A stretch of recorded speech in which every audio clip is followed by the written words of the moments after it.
Hey guys, welcome back to this channel. In this video, I'll be showing you guys how you can mirror videos in CapCut PC. Basically, like to reflect it.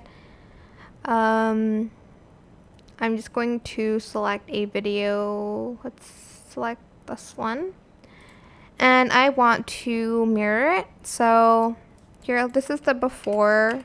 I'll just copy and paste it. You don't have to. And this is the after. Just click the video or else the option won't show up. Select it and select mirror.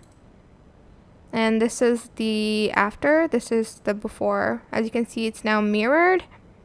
But yeah, that is pretty much it. Really, you can even move this to the side and place this on top and move that to the side so you can like see the mirrored one.